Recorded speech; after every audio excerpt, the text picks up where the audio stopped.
What you say, my people? It's your boy Jason and Joe, the J&J Gunners Podcast, episode 1, our first ever episode in this channel. And yeah, it's just mad, isn't it? What you say, Joe, man? How are you, man, today? Oh, bro, just realizing that we haven't signed anyone in January. Yeah, man. It's a hard knock life. So shout out to my boy Tommy who bought me this mug. It actually makes sense. It really does make sense. It's 2 mugs, mate.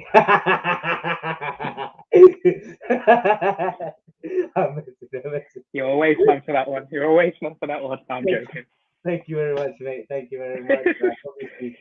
Obviously, you came on my channel beforehand. Like, obviously, like back in like December, last month, when you lost to Everton, right? When we lost to Everton, and yeah, things were not. It's not going great. Yeah. 3 out of 4, but now we kind of got between the time that we haven't spoke, like between now and December 6th beforehand, we have we had a quality end of December with 5 straight wins, including the League Cup, and then obviously in January we kind of had a horrible January where there were lack of squad depth. Obviously AFCON's gone, and also as well as we're getting knocked out of both cups as well. So what do you think about that actually? Like obviously let's start off with the 5 straight wins actually that we kind of gone through, because obviously you're Arteta in, and then obviously you probably been gassed at that time. So I'll tell you what the thing is that obviously I am Arteta in, but I did as like a lot of Arteta out fans didn't get gassed about the 5 straight wins. I didn't get gassed about the 5 straight wins either. The thing is, those 5 matches we needed to get 3 points no matter what. But the thing is that one thing we really realized is that against Liverpool, when we lost 2-0, I really thought Arteta and Edu would be. I stupidly had faith that they would bring in a top quality striker. I think they put too much faith in signing Vlahovic, like way too much faith. But the thing is that the one thing about a transfer window is you should always keep your options open. And the problem is they put all their mindset towards Vlahovic, and he literally just brushed us aside. Literally dragged the whole transfer window to the last day to say that he's not coming. So it was actually mad. Like I felt like they should have had options, and I felt that they were starting to panic towards the end of the transfer window. It was mad. That was mad. Obviously, what my take was, obviously we had that 5 straight wins between the likes of who did we play straight after Everton? Southampton at home, right? And then all the way is correct. Yeah, all the way to towards Norwich away. Obviously we had that win. I feel like obviously we started scoring like really good goals. We were smashing goals for fun. Like obviously with 3-0, we slapped West Ham like with high intensity attacking play. Like I kind of was impressed with the performance, but I wasn't getting carried away with the actual thing because Arsenal basically like that. So I've been saying this like season after season, like there's always a cycle where there's the upturn of form in December, late in December. There's always a start of December where obviously December's played. They have games that it's played over they have like 8 games that it's played, 6 to 8 games that it's played over that period, December period. Yeah. We normally lose like the first 3 or first 2 or something shaky start, but then we go on that December run where Boxing Day, like we have like by the time we have like 4 straight wins, 5 straight wins. So it's always the same thing again and again. So that's mad. But 3 points is 3 points. So I can't really complain about that. Of course, yeah. Obviously, I'm not happy with like obviously all the Arteta and season that he's having so far. Still, but however, I saw a style of attacking play that I really wanted. That's what I personally wanted. That has to be done throughout the rest of the season, not just one-off performance or in a purple patch, if you know what I mean. And then yeah, man, and then January came. Obviously we played really well against Man City, 2-1, that 2-1 loss. But we can't feel sorry for that. That was individual errors, and it's still stupidity. We still lost. The scoreboard says that we still lost. No matter how much we performed, we still lost. And then that's when it kind of like fell down. Got knocked out of Nottingham Forest, and it was the worst performance I've seen. And Liverpool as well. Fair enough, we played well against them in 10 men, but second leg, it's just like, it didn't feel like a semi-final whatsoever. It felt like a pre-season friendly. And then, yeah, man, it was annoying. And then that's when we kind of knew that we needed players. And you know what? Like you said, options. Where was the options that I was saying? Yeah. It's tough because, you know, you look at the market and there's actually, okay, Arteta definitely wants to bring in young players. I get that. And to be quite honest, I actually really enjoy watching a young team play. This is why I loved watching Ajax in 2018, 2019, when they had those amazing players of De Ligt, Van der Beek, Onana. They had all those players, even De Jong. Like, there was so much young, like, talent, and it was like so enjoyable to watch. It was so fresh. And again, this squad at the moment is so fresh. But the thing is, one thing about our forward line is that it had our experience. Now, Aubameyang's now gone. That's the thing. Aubameyang's now gone. Here's the thing. At the end of the day, what's done is done. We need to move forward now. Like, yes, we can reel over it. It's a free transfer. Personally, in my opinion, we shouldn't have let him go. At the moment, he is our best striker, even though his season hasn't shown that. Yeah. The issue is now, our two strikers at the moment are both out of contract in July. Well, thank God for that. And that's the thing. But in their mindset, would they care for the rest of the season? Someone like Aubameyang, who's the captain of this club, would go forward, would go for it. Whereas Lacazette, maybe they have a point to prove. Maybe they would be like, right, we have a point to prove to get a new contract. But I can see them both saying, I want to leave. Nketiah has already made it clear he wants to leave. Yeah. Lacazette, we don't know where his mind stands at the moment, but I can see him saying, right, I want to leave. But at the moment, our striking options aren't very good. The other options we have is Pepe and Martinelli. But truth be told, I love Martinelli on the left. Yeah, Martinelli's quality, man. I love him, man. Honestly. Love him to bits. And I think playing him on the left, when he played as a striker under Emery, he did well. But Luis Suarez, man. But the thing is, on the width, it would be quality. But if we do play him centrally, I would like to see Smith Rowe back on the left, because Smith Rowe tends to do those running. That's what I'm saying. Yeah, Smith on the left. And his passing is clinical, absolutely clinical. But here's the thing. So with the striking, I think because obviously we haven't done a podcast in a while, there has been a few things going on. And I do want to go back onto another thing, and that's the postponement of the Tottenham Arsenal game. Here's the thing, right? I find it so convenient that so many clubs have postponed matches because of injuries, because of players unable to play, and COVID, right? Yeah. The minute Arsenal do it, there's all this controversy. Jamie Carragher, Gary Neville all want to get on it. They want to absolutely shit on Arsenal. The only person that I really saw that actually defended Arsenal was Micah Richards. Oh yeah, That's the only guy I saw. He came out and was like, what Arsenal did was nothing different compared to all the other teams. Yeah. So why are we getting crapped on for it? I love how Conte comes forward and he's like, oh, it's a disappointment that they cancelled the match. However, how many matches have Tottenham cancelled? Why are they out of the Europa Conference? I mean, to be honest with you, to be fair, even though we had injuries, right? Like, as much as I wanted to be cancelled, I wanted to be cancelled anyway. But even without the, I mean, how am I going to say? Yeah, I wanted to be cancelled anyway. But at the same time, we could have possibly had enough players to put that. Just about. the thing, yeah, just about though. Just I about. will have to say that I still reckon that we'll still beat Tottenham. I'm gonna lie, they're shit. We could still beat them. Not now. Not now. They're consistent now.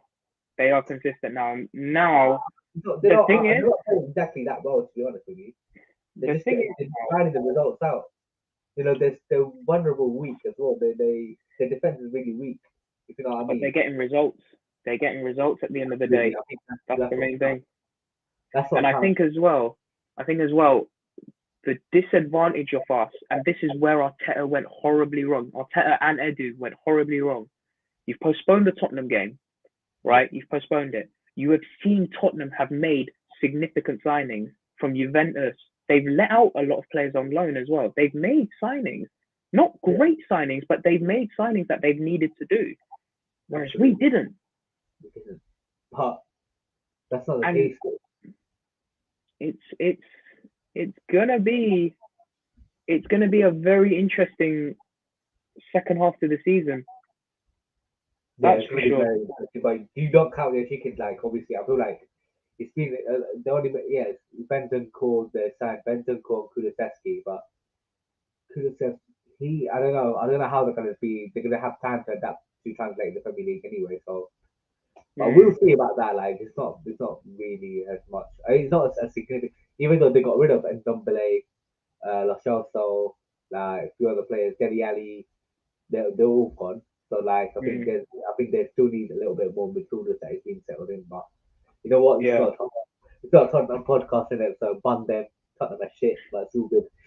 But anyway, regarding that match, anyway, obviously I said to myself, obviously, my thought was initially like it's best for us to get cancelled anyway because the lack of players or something like that. But even if the match has gone ahead, I'm not particularly as scared because we still had like quite a few decent enough players, but however, I kind of do understand with the amount of work and effort that has been put in the Liverpool game, the amount of tired legs that has been there. So you know what? Why not? Why can't we just get a line? Why can't we get it? So if you know what I mean, that's mad. So obviously, like what I was saying, like obviously, we were linked with Arthur Melo as well. We were linked with Vlahovic, Isaac. Did you hear about the Isaac story like a few days back? Alexander Isaac, the striker. Oh, Alexander Isak. Oh, yeah. Is it Isaac or Isak? Huh? Is it Isaac or Isak? Isak. Was that Isaac or Isak? Yeah, I don't know. Alexander Isaac. I believe it's Isak. Yeah. Go on. Sorry. Yeah. Obviously, there was like fans was like tracking him down, literally car park, and look, he didn't even end up signing for Arsenal, man. Because he was in London, wasn't he? Yeah, he came to London. I was like, he was by the Emirates as well. Yeah, but the thing is, I really thought he would sign because he played alongside Martin Odegaard. So I was like, oh, there might be something going on there, and then that didn't happen. I mean, to be fair, like Edu, he's just a useless man. I can't lie, he's very useless. Like that is true. I mean, at least we agree on that one point. No, we'll both agree that Edu doesn't know what he's doing, and this is why if there's a football director that needs to come to the club, it's Arsene Wenger. Needs to come to the club as a football director. That's a good shout, but I don't know. Because here's the thing: the reason why I say Wenger is because big players want to play under Wenger. Oh yeah, 100%. Yeah. Why did Aubameyang want to come? Why did Lacazette want to come? Why did Ozil want to come? These players wanted to play under the master, and as a football director bringing them in, of course they would want to play. Look, the thing is, 100%. Brazilians would love to play under Edu, but world class players won't want to play under Edu. That's the difference. Like, you have Edu in your meeting and you're thinking to yourself, right? This guy was drinking wine. Like, literally, he was just drinking wine and he was sipping a bottle of wine, and then like they like, what are you doing, bro? Sign some players. You know how our team is a bit fucked right now. So, I mean, what can I do? I did see something. that on deadline day we were trying to sign a player called De Thomas from Espanyol. Oh yeah, He's yeah. a striker. But Yeah, they were like, no. Yeah, but I yeah, mean, to but be fair, he has like 11 goals in like 20 games. He had a decent record, but for that unknown kind of like striker who I've never heard of before, like 75 I was million. just I was just getting Lucas Perez vibes again. That's all I was getting. Lucas Perez vibes. I mean, to be fair, they are better than what NKTR, so they are better than NKTR, so whatsoever. So it's just like it's crazy like how that striker situation is really cool. And also Oba left as well.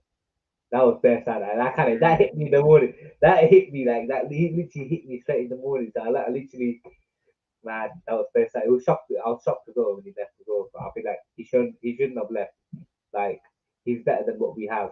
Actually, he scored more goals than Lacazette and Nketiah combined, and he hasn't even been in the team for more than a month. So yeah, that's just mad. Like it's not.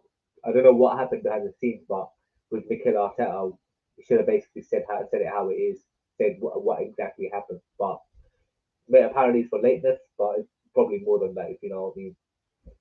yeah. I think the thing is, here's the thing, right? With Arteta, like from the very get go, and I see there's a lot of people saying, right, he's falling out with all these players, and he's falling like he's starting with all these players. But the thing is that when you have decisions to make as a manager, you know, we can easily sit here and say, right, he's a twat, he's dropped all our best players, all this and that.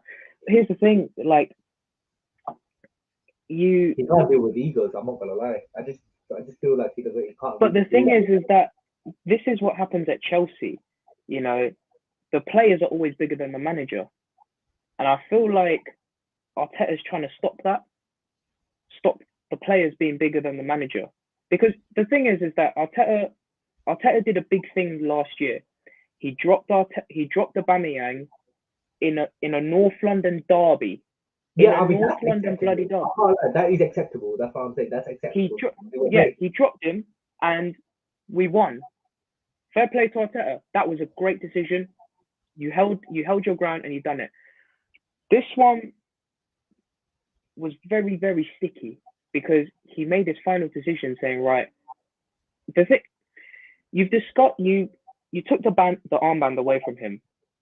You did take the armband away from him. And the thing is, because he didn't give him an opportunity to come back to the squad, because he froze him out of the squad, there was no way of coming back. Yeah. He should, and as a guy who's Arteta in, I will say Arteta made an engraved error here. He shouldn't have frozen him out of the team. He should have done what they did with Xhaka. They took the armband off him, but they gave him an opportunity to play again. It's double standards. That's the thing. It's double standards. But the thing is, the difference is that Emery took the band away from Xhaka. That's the thing. That's the difference. Arsenal Football Club, the main common denominator is Arsenal Football Club, man. I mean, it's how dare he, like, can he, like, tell us to, like, you know, F off and all this stuff, like, and he flirted with Roma the whole summer, blah, blah, blah. His posts were there, many interviews and all this stuff. I mean, I don't know why fans are still twerking towards him, and he basically clearly stated that he wants to leave as well. So, yeah. I mean, he could have, Arteta at least could have been frozen him out. So why didn't he? And the amount of mistakes that he made this season as well. So like, Pepe got slated for a red card against Leeds, and when Xhaka got a red card against that Burnley, and even recently as well, stupid red cards still win the team, mate. I mean, come on, man. There is an issue with our disciplinary, that's for sure. There is definitely an issue at the moment. But one thing is, at the moment, it's all coming from our experienced players.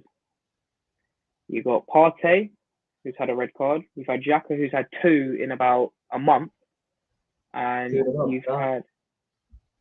That was Gabriel. Three red cards and 3 red cards actually.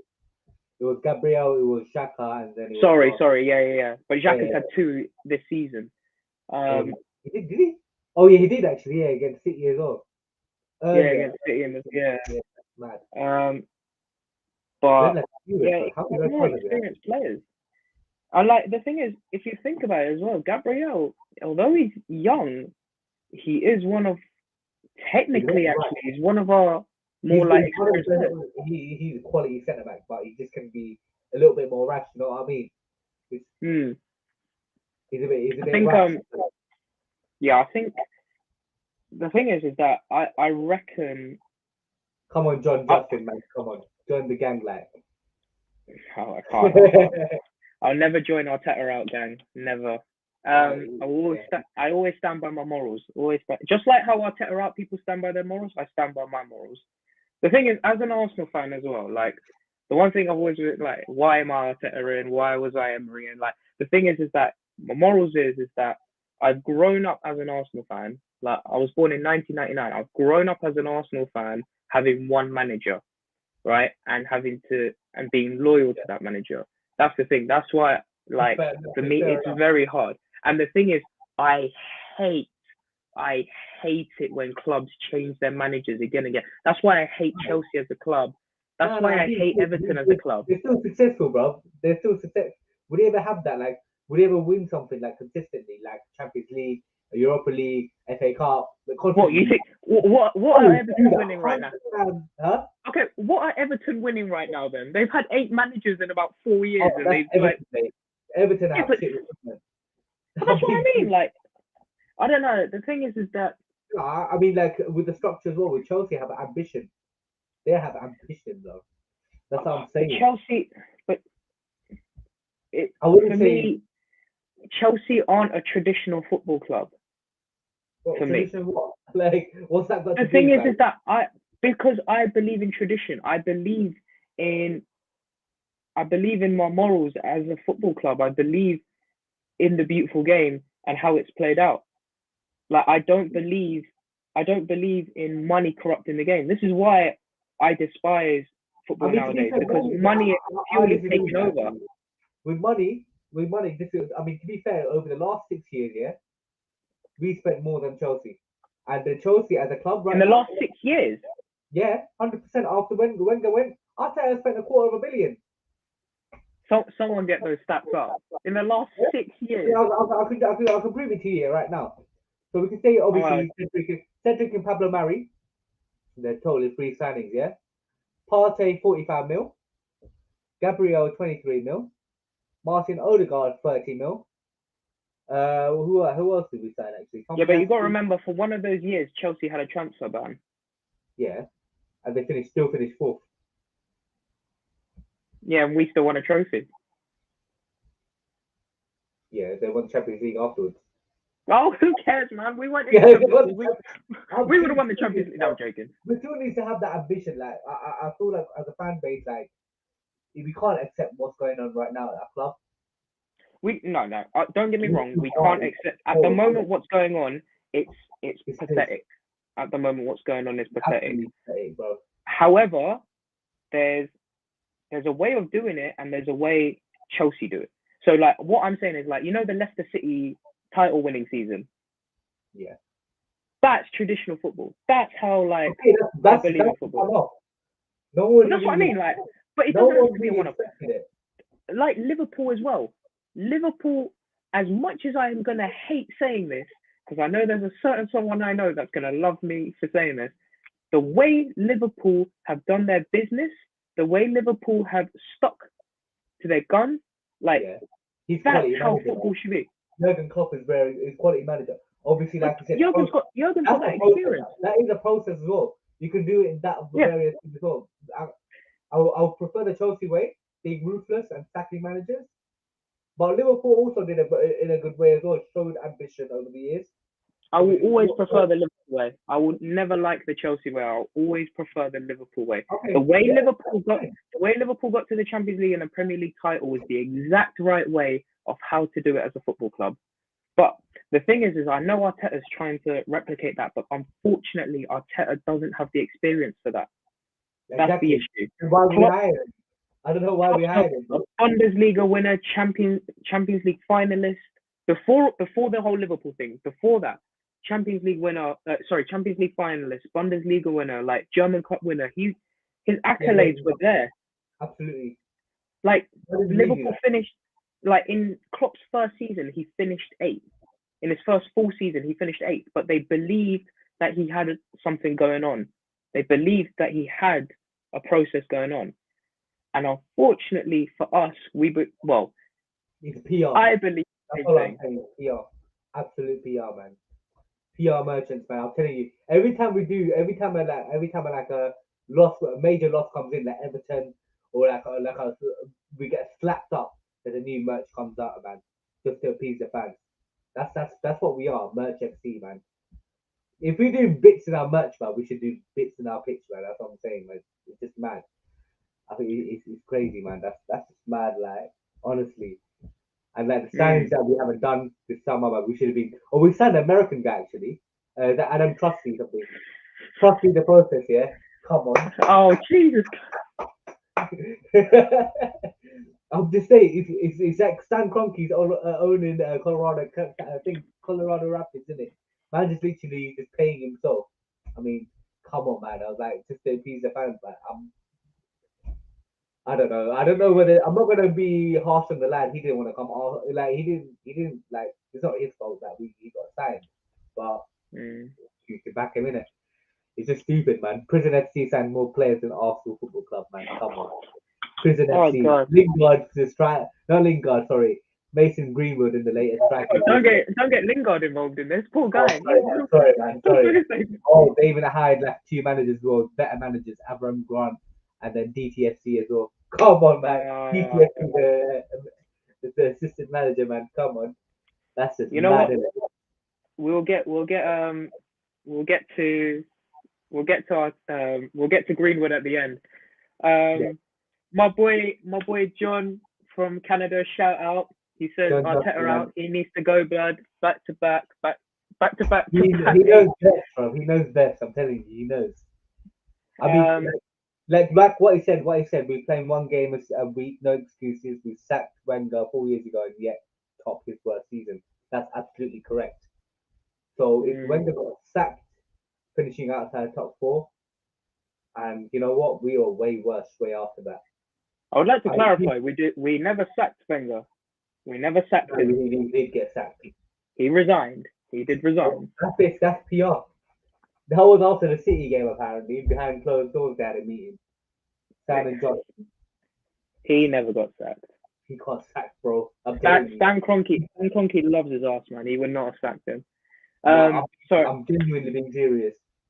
Like just after the City game, when the ticket price, I think it was the stadium like half. You know, the stadium was half empty in that City game. It was straight after that. I think you have a chance to play for the rest of the season to get your dignity back, and then yeah, why not? That's what happened, bro. But it's mad. But like, regardless of Wenger, man, like what he did for the club is just like incredible, man. I can't lie. It was incredible. As much as we gave him that great like ovation, I feel like the last few years of his career just wasn't given the credit he deserved. I feel like after he should have gone up 2014 and or 2017 at least. Like, 2017, I believe, yeah. Because 2016 season, he had a good run. We finished second in the league. We did well, but at the end of the day, we lost the league to Leicester. So scrap that. Next season, we finished fifth, but we won the FA Cup. I think because obviously he's the greatest ever manager to play in the FA Cup. So it was an amazing way to go out, but he believed. This is the thing: when you win a trophy, you think the next season I could do even better. Ooh, that's the thing. What's happening now? Mikel Arteta, bro, come on. I mean, it's been like 2 seasons, yeah. Okay, good. Let's stick to Wenger, man. Let's stick to Wenger, actually. Yeah. Yeah. Obviously. Yeah. I mean, yeah, no. overstayed his stay anyway. So he should have been at least gone like 2014. It's like at least get someone. Klopp was available. Pep Guardiola was available. Guardiola was available to manage us, but we kind of missed him at manage this kind of peak.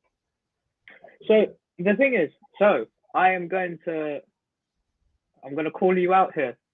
So our beloved Jason, he was on AFTV not too long ago, and the presenter, I've forgotten his name. I'm really sorry. This is in the digger. What's his name? Cecil. Cecil. He's a really nice. Do you know what? I watched it. He's actually a really nice guy. He's a very nice guy. He asked you. Would you keep Arteta at the end of the season? You said no. I want him sacked right now. Albert, fam. Now, because obviously they asked him in the spotlight, literally, like, oh, right now, what? No. So this is your chance to explain. So he said that you want him sacked right now, and he asked you who would you bring in, and obviously on the spot I'll bring in Benitez, bro. Being serious, he's better than Arteta, bro. I'm genuinely being serious. I feel like Arteta had that same run, yeah, and he still hasn't got sacked. He had the same exact run. Remember the time? Yeah, but Everton are 16th. They're 16th. Everton, this is Arsenal, bro. Imagine he has. I don't know, man. Imagine he had. I mean, we have better players than Everton. Imagine what he can do with us than Everton. Everton, bro. They had Carlo Ancelotti as well. What he's doing in Real Madrid. I would have.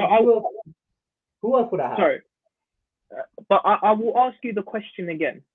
If Arteta finishes in the top 4 at the end of the season, will you keep him? That's a very good question. For at least the season. So at the moment, okay, at least a season, yeah.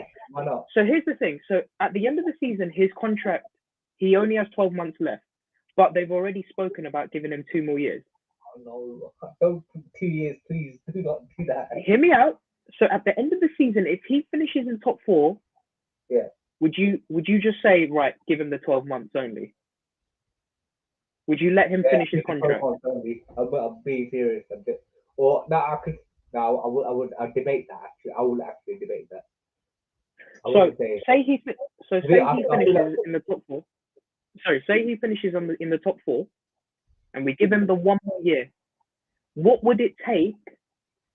What would it take you to let him sign a new deal, like for that next season? So he's in the Champions League. That's for next season that you're trying to say. Yeah. So next season, say we're in the Champions League and we've got Arteta. We've still got Arteta. What does he need to do to prove to stay at Arsenal to get a new contract? Challenge for the title. So if he didn't win the title, but we finished like 2nd or 3rd, but we were close, you'd give him a new deal. Sure. And then go a bit further in the Champions League. That gives me a smile. I would never think. If it's actually good. That's a complete difference from when you were saying, I want him sacked right now. No, I want him sacked. Obviously, I want him sacked right now, but like, if it's a hypothetical thing, which is not, I don't believe this team will get top 4. So, and I believe that even if we get top 4, we'll still get slapped up in the Champions League because we shit. So yeah, it's just a dead manager with no tactics whatsoever. So, I think, but here's the thing, right? I actually disagree with that. I actually do think he has a tactic in football. I do think he does. Did you see what happened in the Burnley game? All he does is Martinelli and Saka, all his wingers, just cross it up to him, see what he can actually do. I mean, as a team, like I don't feel like as a squad, like that, what he's trying to imply that with Martinelli and Saka, I don't think we should do. I don't think we should rely on them. Actually, we should rely on. We should in the summer transfer window, we should have signed at least like a few senior players as it is. We shouldn't really, we should have. This is the thing. We can't rely on ESR, Saka, or Martinelli, man. They're too young for this, man. We can't carry that burden. But here's the thing. This is where it gets contradicting, because a lot of Arsenal fans were like, why is Arteta not playing Martinelli? Why is he not starting him? No, it's not like that. Obviously, it's not like that. I don't want to start him or anything. Like, it's just that the reliance on Martinelli. You can't put all the burden on his shoulders. Like, oh, you have to do this. Like literally, like how Alexis and Aubameyang were for us anyway. Like, as like the main men, if you know what I mean. It's just mad, isn't it? That's the issue with me. So that's the thing. I just didn't like the way he basically overplaying like Saka. Like the man management school is absolutely a joke, man. I can't lie. But like at the same time, Saka is one of the biggest prospects in the entire world right now. Bro, but he's tired, bro. I can't lie. Why can't he play Nicola Pepe as well? Why can't he just play Nicola? You can say that, but you know, when a player like Saka, who's a young prospect who is valued at 103 million right now, Yeah, he is valued. 100% sure he's a talent, absolute talent. I'm not But going the thing is, it. but that's what I'm trying to say. Like a talent that is valued at 103 million, if you have the chance to start him, you would start him. You don't see people saying, "Oh, Erling Haaland or Mbappe, let's rest them. They're young. Let's give them a bit of rest and like play someone else." That's the thing. This is football, bro. This is like. Oh, he played way too much football for England and Arsenal. You can see his performance. You can see his performance over the month. Obviously, except barring exception of the December month where he absolutely killed it. Fair enough with him. But over the course of the season, he seems so tired. He seems really burnt out. Like literally, I felt like last year he scored like between like January to November. He scored like 2 goals in that 10 months, man. I felt like he's just been overplayed. He just needs a little bit of time off, like a little bit of time off. And But I feel like if he did need time off, he would say to Arteta, "Listen, I need a break." And I know Arteta would say, "Right, I'll give you that break." No, because he wouldn't. No, I think he He's would. the type of manager who You actually don't. put Partey. He literally put But we Partey don't know. in the second half. As soon as he came back from the airport and got in from the AFCON, yeah, he put him straight into the bench and just straight on played him. And that's like a Sacramento offense itself. But the thing is that we say that players don't have power will. They do though. That's the thing. They do have that power will. It's not like Arteta's going to say, right, if you don't come, you're not going to play ever again for Arsenal. It's not going to say that because the thing is that even Partey came out and said that he knew he was going to play. He wanted to play. He said that. Because he the shouldn't have thing played is that. He's literally he shouldn't have. But the thing is, we look at the squad. Be really honest with yourself. Would you have wanted against Liverpool? Would you have wanted a player like Charlie Patino to be? I think we still have. We still have Sammy Lokonga and Xhaka, right? So Xhaka was. No, he played Lokonga on his own. He played 4-1. I mean, to be fair, like we were 2-0 down anyway at that point, anyway. So we were. That's the thing. But here's the thing. At the end of the day, right now, the boys are training in Dubai. They're getting some relaxation, but they're also getting tested to their works. This is a good break for them. This is a good time for them to just take some time off. But here's the thing. We're not in any cup competitions anymore. There's no excuse for top four now. There is no excuses whatsoever. There's literally no excuse. And it was basically his decisions, Arteta's and Eddie's decisions, obviously, to not sign any players. And, obviously, we can't have that excuses again. Like, it's a young squad. Because basically, it's his decision that he's the one that basically chose a young squad. And what? Come on, man. You can't put that's his onto his players. So all these players that he has now, that's his players, including. I mean, without the likes of Lacazette, or barring exception, rest of it's actually his. I think that's the thing. He stamped his own squad onto this club. He's really stamped his own squad. But now we've got another topic. So Aubameyang's left. He's gone. Yeah. Who is our new captain? I would say. That's a good question, actually. I would say Tierney. Guaranteed. There's another thing we agree on. There we go. Another thing we agree on. Another thing, Tierney, yeah. I would say Tierney. Imagine we give it to Xhaka, man. Imagine that happens, bro. God, it would happen as well. That's the thing. That would happen. I could see that happening, but no, I don't think he will let Xhaka because Xhaka hasn't. Although he signed a 2-year deal, he's actually not like committed. Like even he came out and said, "Oh, I've got 2 years on my contract left, but if Mönchengladbach will want me in 2 years, I'll go to them." Yeah, so I think he's going to look for more of a long-term captain. And Tierney's a great choice. And if for a vice captain, I would pick Martin Odegaard because the thing is. Oh yeah, I can see that.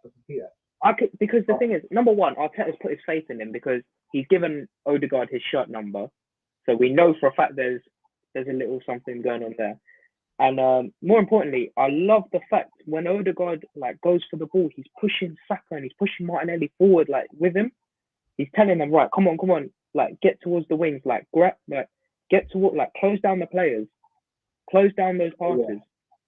Like it's the little details that people don't see. Oh, I would give it to Ramsdale as well. That's a vice captain, bro. It's a good choice, but I would like, and this is going to sound very controversial, but I like my captain to be an outfield player. Oh yeah, I know. I kind of understand that. And this is no disrespect to Ramsdale. Yeah, this is no disrespect to any captain, any goalkeeper that's a captain. But for me, your captain needs to be heard out. When you're in goal, you're a bit isolated. You know what I mean? You're far away. Yeah. Like your strikers are on the other side of the bloody pitch. Like it's very difficult. So, you know, you don't really tend to know. Like I would personally pick Tierney. I think he's got the most experience. I think. Yeah, I think he's absolute quality. But I would say Tierney and then vice captain Martin Odegaard. But I feel like he would. There's also Rob Holding as well. No, get him out of the club, man. He's absolutely shit. You'd take him out of the club? Yes, he's so shit. What, Rob Holding? Rob Holding is so dead. No. He's absolutely so dead.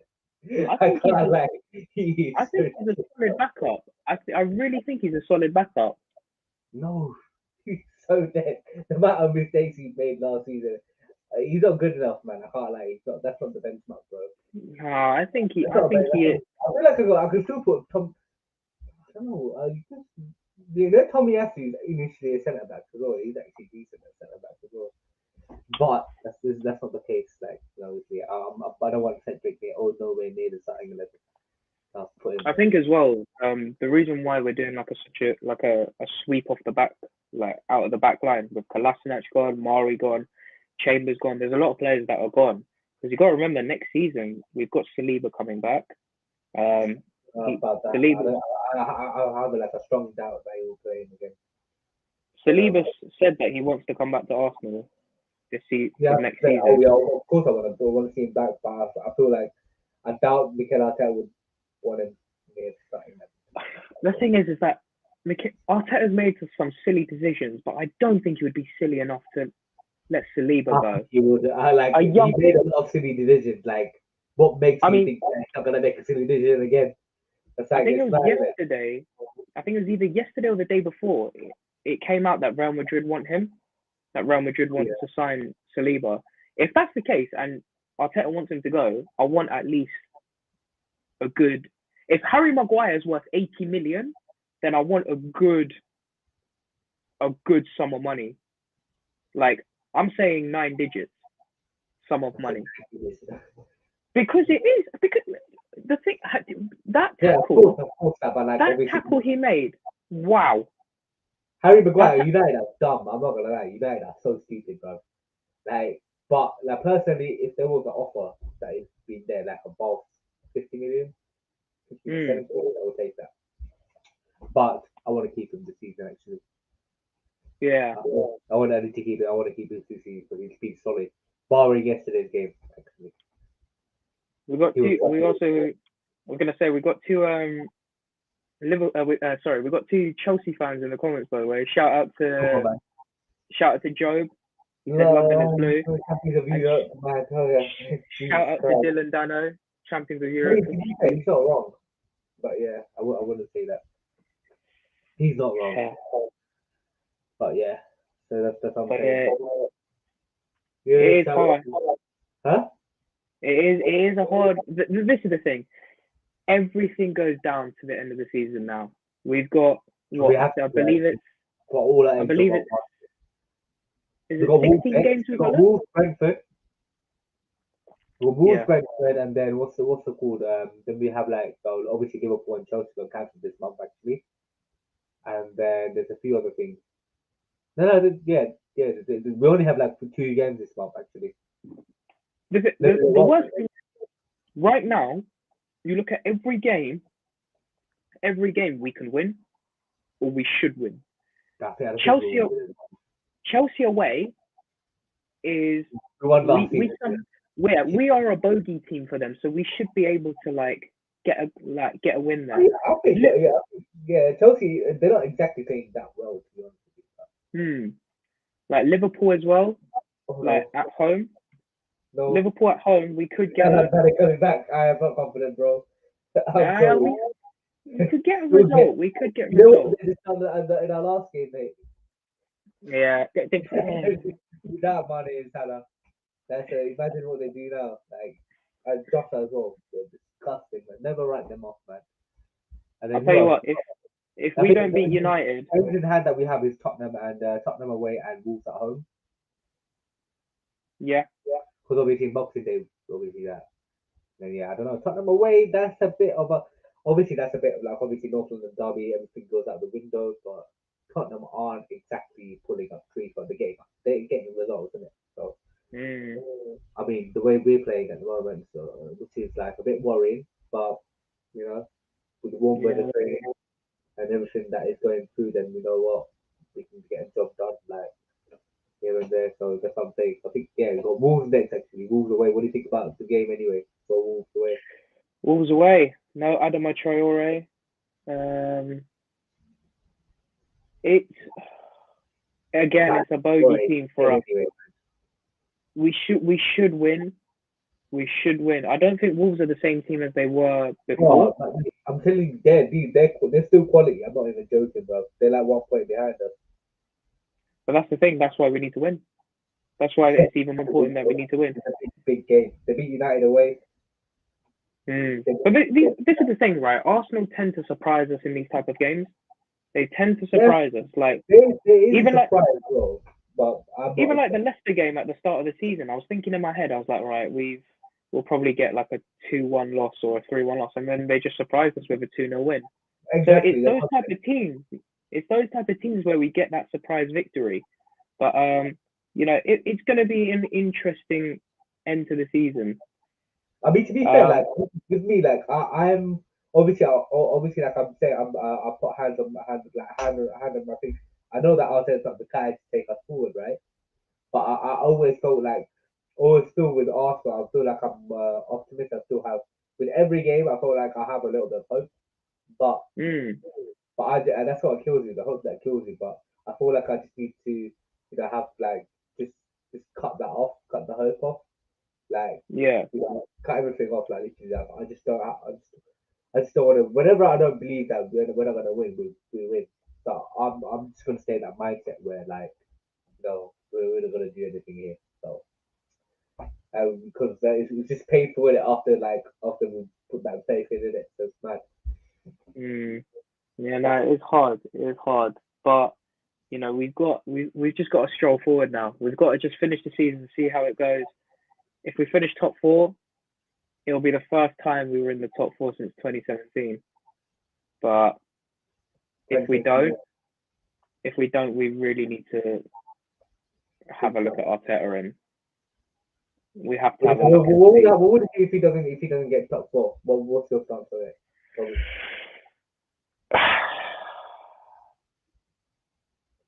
It's hard. It's hard to say. I mean, to be fair, this season we had only 1 game a week actually. Carabao Cup, it was like here and there, like midweek games just came up here and there. FA Cup, not to mention in the Carabao Cup, we had a very, very easy way to the semi-final.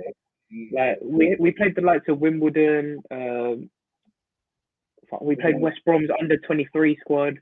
We played Sunderland. We didn't play very. The only. Cut that chase in it. Cut that chase, but with that, even that is still 1 game a week anyway. Like obviously, our squad basically can cope with that anyway. And we tucked away the FA Cup actually, so like we should have been absolutely just hammering beat. We should have been beaten going on for that team anyway. But yeah, with that team, and the season that's panning out so far, like we should get top 4 because we're playing one game a week, and United, the likes of United, West Ham, and Tottenham. I mean, Tottenham's out of Europe anyway, but both West Ham and United are out of Europe. So, there's no excuses out here, man. Absolutely no excuses. So we have to just get that sorted out. Like, yeah. What if he doesn't really sort of save him? Oh damn it! I thought you forgot about it. I thought you forgot. Oh no. If he didn't get top 4, then I can't defend him. It's that simple. I can't defend him. I just have to admit I was wrong. I mean, to be fair, like what happened, like even last season, like obviously, like what happened when we finished 8th there, like his first full season, like Yeah. and the way we lost to Villarreal as well. The thing is because in half a season he achieved more than what a lot of managers have achieved in their entire career. What's that? He won the FA Cup. Like he won a trophy at a club. A lot of managers. Bro, Tuchel won the Champions League. Tuchel won the Champions League in half a season with Chelsea. Yeah, but look at their team. Their team's worth about like £1 billion. 7 of the first team squad players are from Cobham, bro. 7 of the first team players are from Cobham. They literally their first team squad basically has like Reece James, Mason Mount. They have a lot of like youngsters as well. Callum Hudson-Odoi. Yeah, but that's what I mean. Like their team is still very good. That's the thing, like, but you got to remember different managers, different ways. Like Tuchel, he was at PSG, he was at Dortmund, he was at all these clubs beforehand. You got to remember that. And we didn't have Champions League, so we can't really. Okay, obviously he got knocked out of the Europa League as well. But I'm saying, like, we can't really like judge and tell in that situation. But what I'm saying is that the thing is, we need to realize is that at the end of the day, what happened last year is man. Come on. No Flanders is red, man. Come on. Daniel's in chat as well. Yeah, Don Bosco, shout out. My G. Yeah, no, sorry. At the end of the day, we got to remember, winning the FA Cup was in the past. All right, that's all done. You see that nearly two and a half. But equally, Arsenal finishing 8th last season is in the past as well. Yeah, so it's equal there. So this season we just got to focus. We just got to keep it going. We just got to like back him like until the end of the season, and then whatever happens at the end of the season, it happens. Like if we don't finish top 4, I can't defend him. It's that simple. I can't say anything. If he finishes in the top 4, I will absolutely go apeshit and be like, yo, what did I say? But I know for a fact at the moment. You can't dwell on that FA Cup win, to be fair. Like, it's good to win a trophy. No, but that's what I'm saying. That's what I'm saying. We can't dwell on the FA Cup, man. We can't. Yeah, no, of course. Like, that's the thing. That's why I said the FA Cup is in the past. It's done. It's over. Like, what he achieved was brilliant, but it's done now. The thing is that now we just got to back him. We got to just get to the end of the season. If he finishes 4th, thank God, we're going to Champions League next season. If he doesn't, I mean, it is vital because Arteta has been like, whether you like it or not, he has been properly backed by the owners. He has been backed. He has been backed, yeah. He has been backed by Josh Kroenke. You can't deny that. So obviously this season is actually, there's no excuses. That like top 4 or not. Like, even though like I'm not a bigger fan of like top 4 actually. Like, I mean, like obviously my ambition is basically win the title, bro. That's just me. Like, I think that's everyone's ambition though, to win the title, but that comes with time. Like they say, like we haven't won the league for 18 years, my guy.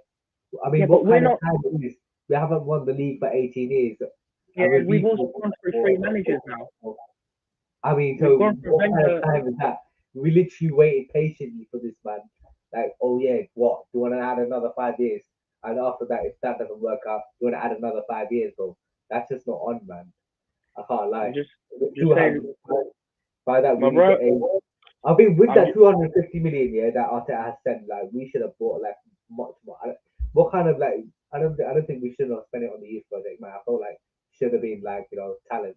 just splashed it like what Chelsea does, City does, we would have been heading somewhere. It's just mad, isn't it? I'm just saying, like, it is difficult. It is difficult because in one area I do see what Arteta's building. Yeah. And in my opinion, I do like it. I like this young team. I really do like it. But at the same time, I do have to admit you are correct. Like, we need just even that one, like,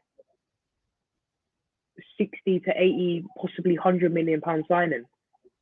It's like United. They brought in Bruno Fernandes and he just changed their team altogether. They haven't won anything for 5 years, bro. They still haven't won anything, but like at the same time, like you can tell the difference in their way of play. Oh yeah, okay. Fernandes came in, but I don't see a difference in the way Arsenal are playing at the moment. That's why I was really hoping we would bring in a striker. We need that marquee signing actually. That's the thing. And I still don't believe that the recruitment is actually not gonna lie. Yeah. It's been okay, but it hasn't been elite. It hasn't been amazing whatsoever. I feel like with Edu, I don't. He just needs to get. He just needs to go, man. I can't lie. He just needs to go. I feel like there was signings to be made this January transfer window. Don't ever say, oh, January is always a hard window, but they were there for the signings. We should have got like a few central midfielders, just a little bit, few loads as well at least, just to floating up the squad a little bit because obviously it looks thin as well. We should have done it. There were like 31 days to do it, man. But I don't know why he hasn't done it, like whatsoever. He's been absolutely useless. He has made more terminations than player sales. He made. I'm not like trying to kid you. It's true. It is true. Yeah, it is true. It is true. He got 7 terminations. Like the only sale he made was Joe Willock, bro. It's mad. Daniel Don Bosco says buying expensive players becomes a curse later on this life. Yeah. Yeah. I mean, to be fair, buying Aubameyang, obviously Mesut Ozil, Sanchez left on the free as well. So we didn't have above. But yeah, that's basically, if that's the case of a curse, that means it's because of the owner. The owner all at the ball. You know what? What Daniel said is correct. It is a curse, but I think it's also the fact that we buy expensive players at a very late stage of their career. So like exactly. Aubameyang we signed when he was like 28. We signed Lacazette when he was like 27. We signed Ozil when he was Ozil's not a very good choice because I think we signed him when he was like 24, 25. I believe it's 24, 25. He was still quite young. Yeah, because he joined. He was Real Madrid when he was like 19. Yeah, 24 around that 24 side. Yeah. No, but still, Aubameyang was at his prime. He was on it. Like, don't get me wrong, he wasn't a flop, but yeah. I mean, to be fair, like that's a bit of like a little bit of a catch one, but still, I would take him. No, but still, we still need a bit of experience on it. So I can understand that side of it a little bit. Buying experience, like the later stage. I feel like we should be aiming for like around like 24 to 26 age range. That'll be That's a big. The thing is, right now, we need in this team at the moment. Right now, we need a midfielder, a solid midfielder, and an incredible striker. So not midfielder. Not just one midfielder. I want like two midfielders, man. I feel like obviously Elneny is going this summer. Xhaka could be. Xhaka could be. You never know. We'll be probably working for Roma again. Who else will be there? No, I think there's a few midfielders in that league. Maitland-Niles will be leaving. Ainsley. To be decided. No, I would say I think he will leave. He will leave actually. He will definitely. Oh, you think? So yeah, I would say, but when I say we could bring in like we could bring like an up and coming midfielder. Say we do bring two, we could bring in like an up and coming one, and then we could bring in like a solid, talented, like right now proven midfielder. Up and coming midfielder. We've got Sambi Lokonga, bro. Yeah, but the thing is that if we then where does Thomas Partey go? If we buy 2 midfielders, where does Thomas Partey go? Play alongside. We need to get backup on it. Obviously, we need to get backup on. We can't put our. So Yeah, but say for example, like obviously about 2 midfielders, yeah. So obviously we got Shaka, Sambi, Partey, yeah. Obviously, Shaka might leave. Obviously, leaving with Shaka and Lokonga. I will buy Ruben Neves. Or Andy Bazuma. I don't know. Or just get one of them. Or we can put him in 3-man midfield or something like that, or just like a diamond. But yeah. Yeah, it's difficult because at the same time, like, you got to remember, this is the thing. We, at the moment, have 2 very good goalkeepers. Like, yeah. Of course, Leno's leaving some as well. Leno's leaving. But that's the thing. We can't buy 2 great midfielders and expect one to sit on the bench and be a backup. It just doesn't happen. That's the thing. But it does. That's the thing. At a club like Arsenal, when you're a very, very good player, you're not expected to sit on the bench. So someone like Leno would do absolute wonders at a club like Newcastle at the moment. Yeah, 100%. He would bring them straight from 18th to 7th or no, okay, not 7th, about like 9 or 8th, like 100%. He's currently being wasted at Arsenal. I can admit that he is currently being wasted. But the thing is, he should be playing for Steve football, not really. Yeah, but the problem is Ramsdale is currently the second, has got the second most clean sheets in the Premier League. So there's nothing really he can do. I can't blame him for that, to be honest with you. Yeah, like the thing is that I think a lot, like with the Ramsdale signings, I think even with like a lot of our summer signings, I think Ramsdale, even Ben White, Odegaard, like a lot of them, we were like, these aren't great signings. But they tend to prove us wrong from time to time this season. Like they've come out the bag. Like they have come out the bag, like from time to time, all these signings. Yeah. I think Ben White, I think he had a very, very shaky start, but recently he's been quite solid. I'm still have my jury on Ben White actually. He's like Marmite. People think he's actually really good, or people think he's shit. See, I don't think. I would say he's like Mustafi, bro. I feel like he has Mustafi vibes. I can't lie. See, I don't think at the moment he hasn't paid his 50 million back. No, he hasn't, without a doubt. But there's time, like there is time for him to elevate and grow. And the one thing I like about him, and I've said this like multiple times, he's a dickhead. He is a dickhead, but I like that from him. Like he starts he stands up for himself. Like the thing is, when he signed, everyone was like, "Oh, he's just another pretty boy that we brought in with like all his little fashion gear and like all this. Like he's just gonna be another Bellerin, essentially." Like that's what everyone thought. But he came in, he does not care. He stands up to every player. Like he is showing his worth, but again, hasn't paid it out yet. Hasn't paid it back. But he has that opportunity to do it. Like you can tell his relationship with Gabriel on the pitch as well is very good. Like, he's very comfortable with Gabriel. He's like you can tell they're very solid, but it's gonna take time. It will take time for him to like adjust into the team. And to be fair, at 23 years of age, I think he's 24 now, but 23 years of age to have a 50 million price tag on you, coming from Brighton, it's a lot of pressure. It is a lot of pressure. I think Pepe just, you know what? I think to this day, he's frustrating, but he's very quality, and I love him.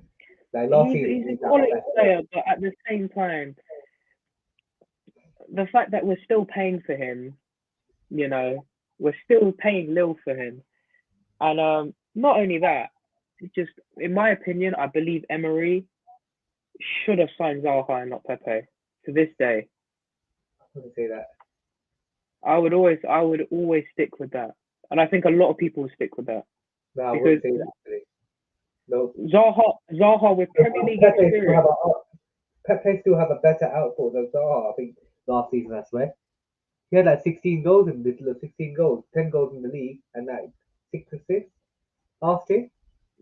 I'd still pick And Zaha. he still had a better output than Saka last year. And I think Zaka. Saka. I literally said Zaka. I don't know why I said Zaka. I mean, I don't think he's used well, like in his like. I don't think he has been used well, like properly, like that much. But I could tell he's a bit frustrating. But this guy can create out of nowhere. He can change the game like that. the problem is with Pepe. Sometimes he's trying to figure out how to use his feet. Like when he goes forward, sometimes like when I watch him, I feel like he doesn't even know what he's doing half the time. Yeah, he's very unpredictable. I can't lie. Like yeah, I sometimes I get really worried that he'll fall over his feet. At some point of the game, he'll get you a goal or assist out of nowhere. That's what I want. Output is better than something like I don't care how you play, just the output man that I want, like that's the thing. But I like him. But so like I feel like this season actually is pretty. I think he should be really vital for our season.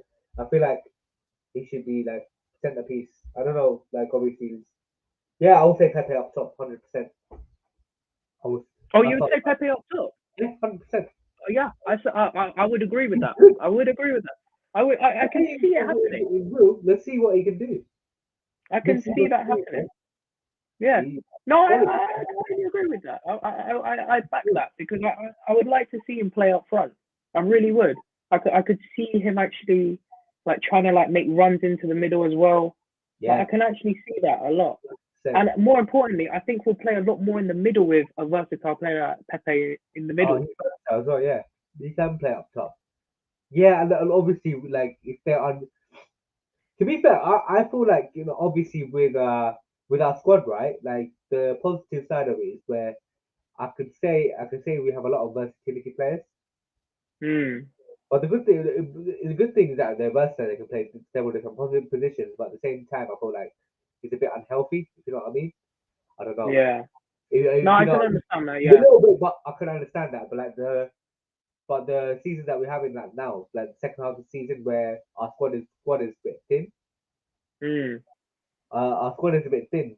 That's when it's kind of crucial that obviously like our versatility players that is just there. It's like that can do the job. Like say for example, if Lacazette or Nketiah is not performing at the moment, we can put Martinelli and put Swift on the side, or we can put Pepe up top, or we can play Saka's injured. We can put Pepe down there. Then Pepe can play different positions, or Ben White can play right back.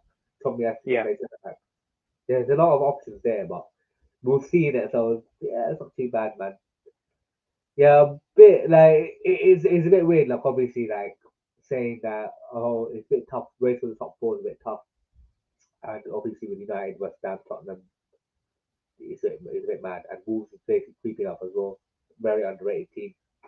I'll say like obviously like to end it off like yeah, where do you think we'll be finishing off like season next week? Like on your honest opinion. Where do you think we'll finish at the end of the season? Like honest opinion, like straight up. At the moment, I would say 6. 6. Fair enough. The moment, yeah. What about you? I would say 5th or 6th. I can't lie, or 6th. Yeah, I said judging by the way we've played recently and the fact we haven't made any signings and we've just let our club captain go, I would say 6th. But we've got games in hand. We've got a young and hungry squad that want to go for it. Games in hand. Obviously, this month we're meant to be playing Chelsea and Liverpool, but both of them are cancelled. Then we have the other 2 games in hand were Tottenham and West Ham. So Tottenham and Wolves. So it looks a bit tough. But we need to. So Wolves is next Tuesday, isn't it? Yeah, that's Wolves away. But Wolves at home that we're meant to be playing that game on 20th of December. that wasn't basically that was cancelled basically because of like COVID and stuff. So like obviously like and the remaining games that we need to play, barring the actual rescheduled games, they're easy to do. We have easy, Yeah. we expect the points, 3 points, which we've got Wolves, Brentford, Watford, and then Leicester, and then Yeah. Villa away. That's a bit mad, isn't it? But it's doable. Like it's not the end of the world, but no It's doable. expectations. And do you know what it is as well? It's also dependent on whether the other teams drop points. I Yeah, think the thing is that for us, the main victories we need are from Wolves, Leicester, Tottenham, and United, because not only does that elevate us in points, it also drops them in points. So yeah, that's our main victories. But also we need to make sure that we need to stay on it. yeah. We just need to stay on it this season now. But yeah, I guess we just have to find out at the end of the season, eh? We might find out at the end of the season, man. That's all good, man. Thank you very much, man. Obviously, like, yeah, so obviously episode one's actually done. How do you find it? Like, you see everything went a bit smoothly. So we went mad. Like, we're coming towards the end of the show. And obviously we're gonna be here sometime soon, obviously, we're talking about a few topics. We can just preview the game for Wolves. Wolves on Wednesday, right? Mhm. Wednesday, that's the Thursday actually. Thursday. Yeah, Thursday, but Oh, we'll review it Wednesday. Europa League, Europa League nights, Thursday nights football, man. It's coming back, man. We're We're back. We're we're back back. in Europe. I mean, to be fair, like with Europa League, yeah, like obviously, like I'll be vexed if we don't get top four, but with the Europa League, we're being realistic right now. I Mm. think basically, But like if we do get a Europa League spot next season, we have to win it, we have to 100% we have to win it, man. because I'm Oh, fed up I of quite enjoy the finishing. Europa League. I'm not even joking. Me too. Yeah. Except for the group stages, like I think right now it has better teams with it. Like right now, I think they reshaped it a little bit more. They put the shit teams Yeah. into I the think. Do you know why but I we feel like enjoy it it's so fair. much? Do you know Huh? why we enjoy it so much? Is because we've gone through so many years of getting knocked out of the round of 16 of the Champions League. So we're like, Oh, man, you know yeah. what? Europa League, we finish in the semi-finals, in the finals. So I mean, like, the yeah, popular teams as well. Like I feel like the teams that we played in the knockouts, I don't think they were like that shit. Like yeah, no, they're I not think that they're bad. quite good. Yeah. Even as much as they're not amazing teams, but they're not actually that bad. But I kind of Mm, enjoyed it. Like obviously, like the right. If I'm watching other teams play in the Europa League, I wouldn't really enjoy it as much. But it's always like Arsenal, obviously, like knockout teams. yeah, They always get a hard draw anyway, so why not? We had like that's Napoli, true. Valencia. I was banging at the Valencia game yesterday. Yesterday actually. Oh my god, that Valencia game was I was actually banging that out with Aubameyang. I felt bare sad, you know. I was like, oh, come on, man. I felt so that, sad. that was an amazing game. I will never I love forget it. that game. One of my favorite games. I feel like the Napoli game. No, the Rennes game was actually, man. I was at that game this week. That's mad. The Rennes game, yeah. When my boy Um, announced, man, scored right in front of me, man. I was like, come on, man. oh, do you know what? It's I my think the favorite. last. I know him personally as well, man. It's mad. It's Oh actually mad. really? Yeah, I know. He was in the same class as me, bro. Like, I Oh, literally know him jeez. personally. Oh, I no. put it in the chat. I put it in our chat. Oh, I see. No, you don't know. No, I a football chat actually. Like, Oh, like pictures together, bro. I was like, we were like year 7 to like year 11. Like, we was there. Like, we was there from year 7 to 11. Then he came back mm, like a year later to get his certificates and something like that. They still remember yeah, me. We played football together as well. yeah. Like, proper, yeah, calm guy, man. Calm guy. Yeah, I think Europa League's a bit of a vibe when you go to matches. Like I think the last ones I went to was against Victoria and Frankfurt. Shout out We to got, Danny as well. we got red membership, mate. Huh? Was that red membership? Because I was trying to get tickets for Olympiacos, but they weren't even available before. No, But no, I no. was This was no, this was. Oh, fuck, when was this? Sorry, pardon my language. Uh, that this was that was the same season, so, though, to be so Victoria was the 3-2 victory when Pepe scored the 2 free kicks, fair. Yeah, I saw that. literally Yeah, right in front of us, yeah, right in front of us as well. that was 1920. And That's before yeah, lockdown. and then the Frankfurt game where it was Unai Emery's final match. Oh, that was bad. I can't lie. That was terrible. Like we what's it? We were 2-1 down. We were like, right, we need to bring on someone. We need to get the victory. We bring on Torreira. We literally brought on Torreira. And I think we took off Ozil as well. That is smart ass, man.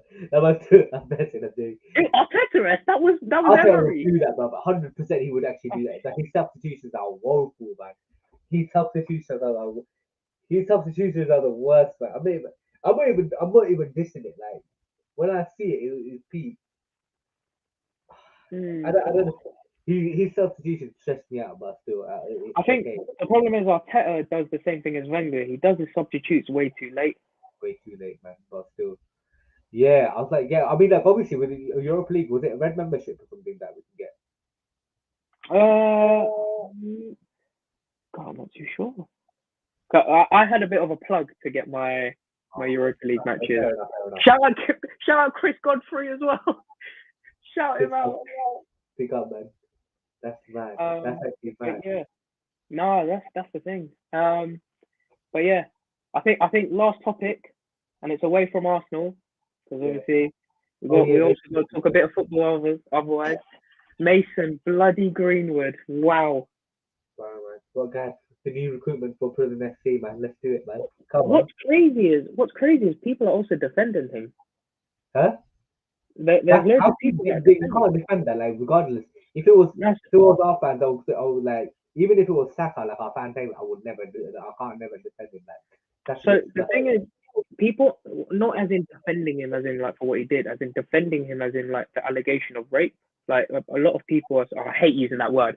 A lot of people, like, let me rephrase that. A lot of people are defending him, saying that he may have not sexually assaulted her because she might have faked the whole thing. It might have not been like the voice note thing. I believe it's a voice note. It was definitely his voice. I'm telling you. Yeah, no, it was definitely his voice, but it wasn't what's the word?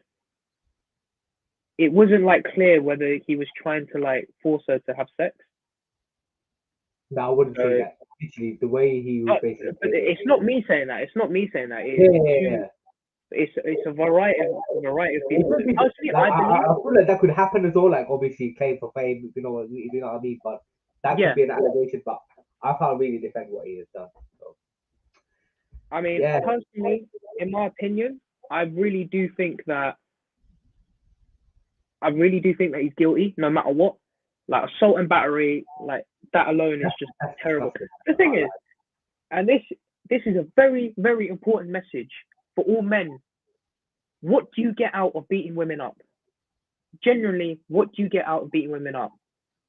Yeah, like it's such the men that do it. You're not only a coward, you're just a pussy or something. I'm just what's out of my head is just like so foul language. I'm like, I can't say it. You can't use foul language. Calm. J&J Gunners Podcast EP1. Well, this is not PG. It's adults only, bro. Yeah, no, we're uncensored. Yeah, he's a cunt. Yeah, probably adults only. You might as well just put it in OnlyFans, innit? This is OnlyFans live stream. And I think what I hate about it the most as well is that this kid is younger than me. Yeah, he is younger than me. 20 years old, man. In my head, I'm like, what? You're younger than me, and you do this? Nowadays, it's like, they get all brave, man. It's like, I feel like they don't really understand, like, about, you know how that footballers getting paid this much of money? Like, imagine you paying that same amount of money to a teenager, man. They would not know how to use it. It's not like that. I think the morals is not there in the game. The mentality, like Cristiano Ronaldo said that with Mason Greenwood's mentality, just like the kids these days, mentality is just not there. Like in terms of like being focused, like just getting into beats. Like there's a lot of young footballers who've ruined their careers, man. This is mad. And Mason Greenwood, without a shadow of a doubt, he's the most talented. He's one of the most talented youngsters in the league. I can't lie. Yeah. But he just basically chucked his career like that, man. It's kind of like dumb. It's just terrible, man. It's terrible. And as I said, man, like the one thing, if I do like in the future, like hopefully by God's grace, I will have a child, and if it's a son, I will make sure that I will teach him never to do this type of shit. Because man. Jesus Christ, man. Like, Absolutely wrong, man. no matter what, this is just terrible. Like, assault against women. It's just like it's unbearable. Shouldn't be happening. Like, assault in general just shouldn't be happening. But that alone was just horrifying to look at. Yeah. But I hope the court find him guilty. I hope he's locked up for good. Yeah. And 100%, I hope man. they throw the key away. Mendy as well. Joined Benjamin Mendy with the gang. He got charged with rape today as well. Benjamin Mendy, another case. What's it with Manchester? What is it with I Manchester? man. Didn't Harry Maguire as well? Oh no, he got charged. He got charged for a fight, didn't he? Yeah. Was it a fight? Yeah. Okay, sorry. My apologies. Yeah, man. False. My apologies. But still, Manchester are scum. It's calm. But anyways, man, we're ending on this note, man. It was a sick podcast. Obviously, episode 1 is actually done, and we'll be back right next week, or like whenever you're free. Whenever, like, what days are you guys free, or hey, let's try and we'll try and keep it every Wednesday. We'll try. Yeah, and previews. We can say that every Wednesday, actually. Yeah, we can say that here and there. Yeah. It was absolutely good quality, man. We can say obviously next week, obviously the Wolves game tomorrow next week anyway, so the preview for that. And also, yeah, that should be fine. And yeah, we could just look at like other teams, Premier League, talk about Premier League. No, that should be fine. Special guest. Special guest. We can get a special guest as well. Why not? Can we get a special guest? We can get a special guest. I see one in the comments right now. Big boy Danny, I see you. I'd love to. Big Arsenal fan. Come on. Yeah, we can definitely get special guests in. Yeah, that's calm. Yeah, I'm down for that actually. Yeah, that's what I was thinking as well. So like, it was obviously we can just it will be lit. I can't lie. So yeah, it's gonna be mad. It's gonna be mad. But anyways, man. Yeah, thank you very much for coming on. Obviously with the J&J Gunners Podcast, and you know what? Obviously, bad boy Joe, obviously done bits today. Proud of him. See, this guy's gonna cry about our set as well. Because